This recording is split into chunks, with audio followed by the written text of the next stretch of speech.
हमारे साथ lieutenant general राज कादियान साहब जुड़ रहे हैं, पूर्व डेप्यूटी चीफ हैं आर्मी स्टाफ के।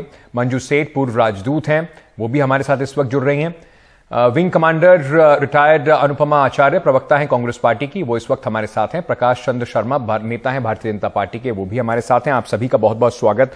राजनीतिक बहस के बीच में सबसे पहले मैं जनरल कादियान आपसे बात समझना चाहता हूं, मिलिट्री पॉइंट ऑफ व्यू से इस वक्त क्या हालात हैं? क्या ये टेंशन बिल्कुल वैसी ही है जैसे गलवान के समय में हमने देखी थी, और इसको डिफ्यूज करने के लिए अब क्या किया जा रहा है?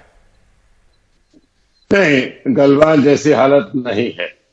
जो कुछ हुआ 9 दिसंबर को, उसको दोनों तरफ के कमांडर्स ने मिलकर सुलझा लिया। अच्छी बात, ये तो पहली झड़प नहीं है और ना ये आखिरी है, ये होती रहेंगी। हमने जवानों को तैनात ऐसे इलाके में किया जहां एलएसी की कोई पहचान ही नहीं है। जवान को पता नहीं कौन सी टेकड़ी हमारी है, कौन सी चाइना की है। दोनों अपनी क्लेम लाइन मानते हैं, अलग अलग है, लेकिन 2006 से वो अपनी क्लेम लाइन तक पेट्रोलिंग चाइना भी करता था और भारत भी करता था। ऐसा झगड़ा नहीं हुआ था। तो ये तो एक सुलझती हुई चिंगारी है, कभी न कभी भड़क जाएगी। और अभी तो बड़ी अच्छी बात है कि फायरिंग नहीं होती है, वरना जवानों के पास हथियार है। कल को आपका साथी को चोट लगती है, आपको गुस्सा आएगा, ये भड़क उठेगी, लड़ाई शुरू होगी। तो ये तो बड़े मुद्दे की बात है। सेना तो अपना काम ठीक कर रही है, लेकिन देश को कोई ऐसे प्रयास करने चाहिए। और हमारी पॉलिसी में दोहरा मैं भी बताऊंगा क्यों कह रहा हूं। जहां ये एलएसी को इंटरनेशनल बॉर्डर माना जाए, उसकी मार्किंग हो, उसके पत्थर लग जाएं, ताकि हम जब जवान को तैनात करते हैं उसको पता तो हो ये हमारी टेरिटरी नहीं है। लेकिन चाइना के बारे में हमारी जो पॉलिसी है ऊपर सरकार के लेवल पर, उसमें दोहरापन है। पिछले महीने वेस्टर्न कंट्रीज ने यूनाइटेड नेशन काउंसिल में, ह्यूमन राइट्स काउंसिल में प्रस्ताव डाला था कि चीन जो उइगर मुसलमानों के साथ कर रहा है उसके ऊपर चर्चा हो। बहुत वो बड़े नैरोली वो प्रस्ताव फेल हो गया, क्योंकि भारत ने भी एब्सटेन किया। भारत ने क्यों नहीं उसके प्रस्ताव के हक में। तो कहीं ना कहीं लगता है कि हम चाइना को देख के थोड़े डिफेंसिव है। चाइना तो अपना काम करते रहे, इसका कोई हल नहीं है इसका। जितने एग्रेशन हम पाकिस्तान के विरुद्ध दिखाते हैं, शायद वो एग्रेशन चाइना के सामने अभी भी देखने को नहीं मिल रहा, और उसी का कारण है, और शायद उसी का कारण है कि बार बार इस तरह की घटनाएं भी हमें देखने को मिलती हैं। मंजू सेठ जी, मैं आपसे ये समझना चाहता हूं, क्या आपको कहीं ना कहीं लगता है कि चाइना जो ये कर रहा है, जिस तरीके से चाइना ने ये गुस्ताखी, अगर ये बार बार हम देखते हैं कहीं ना कहीं झड़प टेंशन की जो अब तवांग सेक्टर में जिस तरीके से उसने कोशिश की है, क्या ये भारत के लिए कोई संदेश है, या फिर चाइना में जो अभी शी जिनपिंग को तीसरा अपना टर्म मिला है, कोविड को लेकर वहां पर काफी ज्यादा चर्चा हो रही थी, काफी प्रदर्शन हो रहे थे, डोमेस्टिक पॉलिटिक्स से ध्यान भटकाने के लिए उन्होंने इंटरनेशनल बॉर्डर का रास्ता चुना है? कुछ हद तक ये भी एक कारण हो सकता है, लेकिन चीन का जो रवैया है या जो एटीट्यूड है इंडिया के अगेंस्ट, इंडिया को लेकर, वो उन्होंने वो करना ही नहीं चाहते। इंडिया को वो हमेशा इस पे रखना चाहते हैं। जैसे जनरल साहब ने कहा, ये क्यों नहीं बॉर्डर और डिमार्केशन होता। लेकिन जहां से आप शुरू करिए, इवन कॉन्फिडेंस बिल्डिंग मेजर्स जो दोनों साइड्स एग्री किए थे 93-96 में, उनको भी वो मानने को तैयार नहीं है। और बॉर्डर टॉक्स कितने सालों से चल रहे हैं, स्पेशल बॉर्डर टॉक्स चल रही हैं, लेकिन फिर भी वो उसको करना ही नहीं चाहते, रिजॉल्व करना ही नहीं चाहते, एग्रीमेंट आता ही नहीं है। एक्सचेंज ऑफ मैप्स की बात कब से चल रही है, तो वो वहां पे उसको they want to keep it on the boil. क्योंकि और सेकंड बात जो है, वो कहते हैं हम लोग आपसे आप हमें मानिए कि हम आपसे स्ट्रॉन्गर पावर हैं, बिगर पावर हैं, और आप अपने आप को हमारे sort of less than us या अधीन का हमें दर्जा देना चाहते हैं। तो इसलिए वो एक ये भी कारण है उनका। तो काफी कारण इकट्ठे होके, और ये बॉर्डर्स का बिल्कुल वेल प्लान था, ये नहीं कि ऑल ऑफ अ सडन कहीं से आए हैं। नॉर्मल पेट्रोलिंग चल रही थी, ये वेल आर्म्ड आए हैं, लेके क्या करें, स्पाइक्ड डंडे और क्या क्या लेके आए हैं। तो वो आए थे और ह्यूज नंबर्स में आए थे। नॉर्मल पेट्रोलिंग, शायद जहां मैं कहीं पढ़ रही थी, 50-60 के लोग आते पेट्रोलिंग अपने अपनी साइड पे करके चले जाते हैं, इंडियन साइड से भी, वहां से भी। तो ये थोड़ा सा डिलिबरेट एक अटेम्प्ट था, उकसाने का भी अटेम्प्ट था, एक बड़ा मैटर, एक वहां पर एक बड़ी घटना का भी एक अटेम्प्ट था, एक मैसेज देने की कोशिश थी। लेकिन प्रकाश चंद शर्मा जी, मैं आपसे ये बात समझना चाहता हूं। जनरल साहब की आप बात सुन रहे थे, दोहरापन लगता है सरकार की पॉलिसी में। एक तरफ सरकार कहती है कि हम किसी से डरते नहीं हैं, जो सामने आएगा। भारत के जवानों की आप बात करते हैं कि उन्होंने दृढ़ता से उनका सामना किया, पर उन जवानों को पॉलिटिकल और साथ ही साथ जो एक डिप्लोमेटिक जो धार भारत की पॉलिसी में होनी चाहिए, वो क्यों मिसिंग है? अंकित, देखने वाली बात है कि जिस परिप्रेक्ष्य में हम बात कर रहे हैं, इंडो चाइना का इश्यू बहुत पुराना है और इतिहास की गलतियों से विरासत में हमें यह मिला है। और जहां तक बात है इस मामले को सुलझाने की, इस सरकार ने जितना काम किया है और जितना काम इंटरनेशनल डिप्लोमेसी के और स्ट्रेटेजिक मूव के माध्यम से किया है, वो ओपन पब्लिक में बात करने का नहीं है। लेकिन उसका परिणाम सामने दिख रहा है कि जब पूरा विश्व इंडिया की तरफ खड़ा है, आज अमेरिका से लेके चाहे कोई भी कंट्री हो, भारत का इसमें समर्थन करती है, कहती है कि इंडिया अगर चाइना को टक्कर दे सकता है तो वो इंडिया दे सकता है।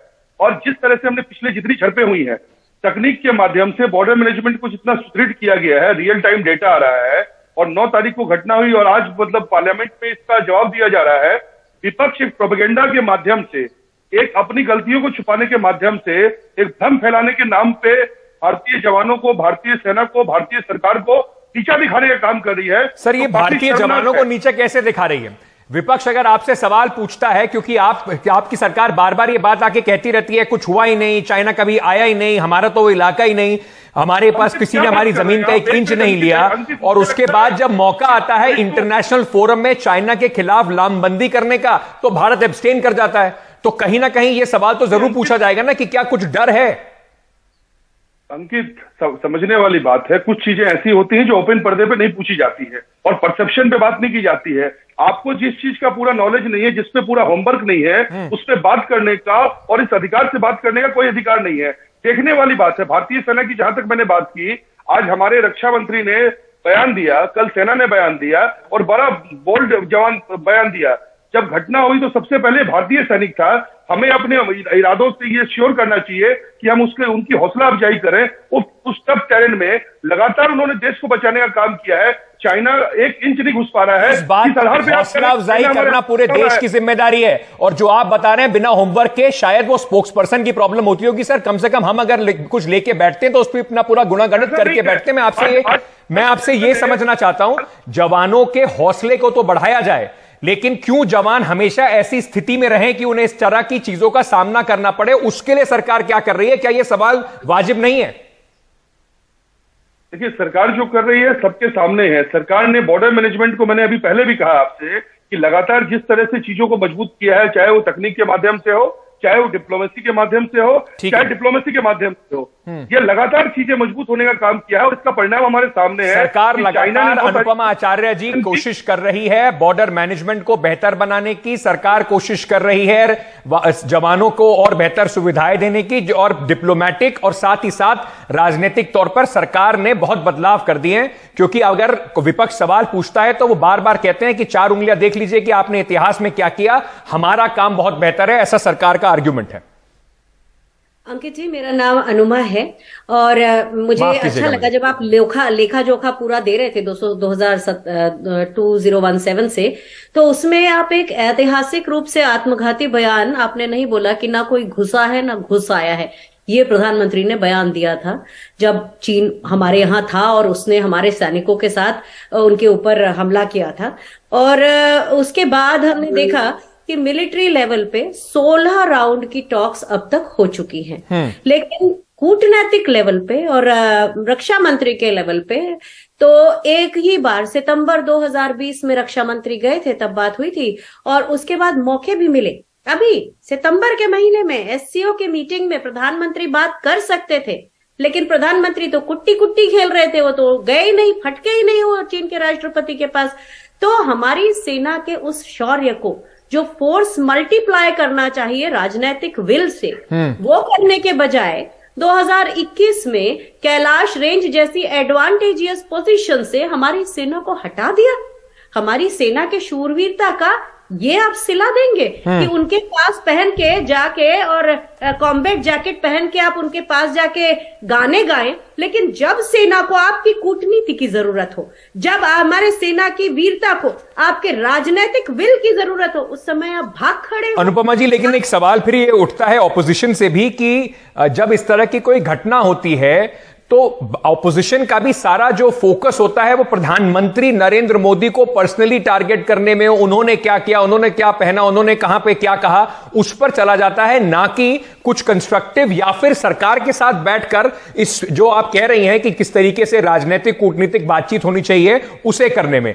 एक क्रिटिसिज्म जो है वो सिर्फ एक पर्सनल क्रिटिसिज्म बन जाती है, कंस्ट्रक्टिव क्रिटिसिज्म ऑपोजिशन की नहीं आती। इसी वजह से शायद आसानी होती है अमित शाह जी को आके ये कहने में कि 62 से लेकर अब तक की वो गलतियां गिनानी शुरू कर देते हैं, आज की बात भूल जाते हैं। अंकित जी, मैं आपसे एक सवाल पूछती हूँ, मुझे बताइए ना, वो चिट्ठी जिसके द्वारा विपक्ष को बुलाया गया हो या वो मैसेज जिसके द्वारा विपक्ष को एक सर्वदलीय बैठक के लिए तब भी बुलाया गया हो, मोनोलॉग को बैठक नहीं कहते, बैठक में चर्चा होती है, बातचीत होती है। एक आध अगर आपके पास उदाहरण हो पिछले इतिहास में जिसमें इन मुद्दों पर, सामरिक मुद्दों पर चर्चा के लिए विपक्ष को बुलाया गया हो, तो जरा आप ही बता दीजिए। कमिटी ऑफ डिफेंस की मेरे पास कुछ आंकड़े हैं जिसमें राहुल गांधी जी ने कितनी बार वहां पर वो खुद गए हैं जिसके वो मेंबर थे। इसका आप चाहें तो मैं उसको आपको आंकड़ा देता हूं, फिर उसके बाद चर्चा की और सर्वदलीय बैठक की बात कर रही हूं। मुझे उम्मीद है कि आप उस तरह से नैरेटिव नहीं तोड़ेंगे जिसमें मैं आपको बता रही हूँ सर्वदलीय बैठक की बात कर रही हूँ, उसकी बात कर रही हूँ जिसमें लोग सब सारे दल बैठकर बात करें। केवल राहुल गांधी जी के ऊपर ट्रिम डाउन आप भी मत होइए। मैं तो सिर्फ कमेटी ऑफ डिफेंस की बात कर रहा हूं, कांग्रेस पार्टी पे बात कर रहा हूं। मैं दोनों से यही सवाल पूछता हूं कि इधर उधर की बात ना करके हम देश को आगे कैसे बढ़ाएंगे, उसकी बात करनी चाहिए। मुझे आप टोक रहे हैं, मैं एक बात और कहना चाहती हूँ, मुझे खत्म कर लेने दीजिए जी। पिछले 1.5 साल से जो ग्रेजिंग रिकॉर्ड है ना, उसके हिसाब से जिस जगह झड़प हुई है वहां हमारे चरवाहों को चीन के लोग रोक रहे थे और चीन के शी जिनपिंग उन चरवाहों को जो उनके साइड के थे, जो वहां स्थायी रूप से बस गए, उनको उन्होंने फेलिसिटेट किया है। जरा सितंबर की रिपोर्ट निकाल के देखिए। तो कौन कहता है कि अचानक हमला हुआ? बिल्कुल नहीं, हमारे चरवाहों को के ऊपर यह हमला हो रहा था और उसके बाद एडमिनिस्ट्रेशन को पता था तवांग की, उसके बाद इस पर कोई कार्यवाही नहीं हुई। जनरल कादियान, अब आगे आप इसको कैसे देखते हैं? आगे के आने वाली जो अभी टेंशन है, आगे आने वाले कुछ दिन कैसे होंगे? मिलिटरीली हमारे पास क्या क्या ऑप्शंस हैं, हमें क्या करना चाहिए? नहीं, हमारे पास, हमारी तो राष्ट्र की नीति ही डिफेंसिव है। हम हमेशा जवाब भी देते हैं, सवाल तो चाइनीज पूछते हैं। अभी भी हम सवाल नहीं पूछेंगे। हमने लद्दाख में कुछ चोटियां कैप्चर करी थी, हेलमेट टॉप और ब्लैक टॉप, वो छोड़ दी हमने। जरूर कोई दबाव था सरकार का। वही मैं कह रहा हूं कि हमारी सरकार के जो प्रकाश चंद्र जी कह रहे हैं, मैं सम्मान करता हूं उनके राय का, लेकिन जहां हम चाइना को घेर सकते हैं दुनिया से मिलके, वो ठीक कह रहे हैं कि आजकल सारे देश हमारे साथ खड़े हैं, लेकिन हालात तो तब्दील नहीं हुए। गलवान अभी भी होता है, तवांग अभी भी होता है। किसी दुनिया में सब अपनी फिक्र करते हैं, हमें अपनी फिक्र करनी चाहिए। हमें अपने आप इकोनॉमी देख लीजिए, 2021 में हमारा 68 बिलियन इंपोर्ट हुए चाइना से। कल पार्लियामेंट में मंत्री जी ने कहा है कि हमारी 3500 से ज्यादा कंपनियां हैं भारत में जिनके डायरेक्टर चाइनीज है। क्यों नहीं उन पर प्रतिबंध लगा सकते? जब तक आप उसको घेरेंगे नहीं, दुनिया तो वाह वाह करती रहेगी, लेकिन उन पहाड़ों को बचाने की जिम्मेदारी हम लोगों की है। मेरे पास वहां पर हालात नॉर्मल कैसा?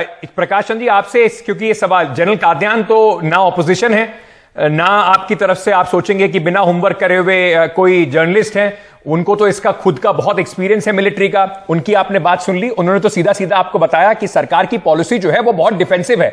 वैसे आप बात करते हैं शौर्य की, वैसे आप बात करते हैं कि हम देखिए कैसे डरा देते हैं, हमारे सामने झुक जाते हैं, और आपकी जो पॉलिसी है वो एक मिलिट्री एक्सपर्ट बता रहे हैं कि डिफेंसिव है, चाइना को लेकर डर जाते हैं शायद आप। अंकित, मैं फिर कहना चाहूंगा कि कुछ जो स्ट्रेटेजिक मूव्स होते हैं वो ऑन एयर, ऑन पब्लिक आप डिस्कस नहीं कर सकते। जो जनरल साहब ने कहा है उनका अपना परसेप्शन बिल्कुल कंसर्न है, लेकिन अगर वो डेटा एनालाइज करेंगे पहले के 10 साल के और अभी के 8 साल के, इनको समझ में आएगा क्या हमने डिप्लॉयमेंट किया है। और इनके अपने कलीग्स होंगे, इनके लोग होंगे, पता है कि पब्लिकली डिफेंसिव दिखना या पब्लिकली ऑफेंस दिखना कोई मतलब नहीं है। ना हम डिफेंसिव है ना ऑफेंसिव है, हम अपने स्टैंड पे कायम है कि भारत का एक तैयार नहीं है। इसी वजह से शायद जनरल कादियान ने कुछ आपको जगहें बताई जहां से हम पीछे लौट आए।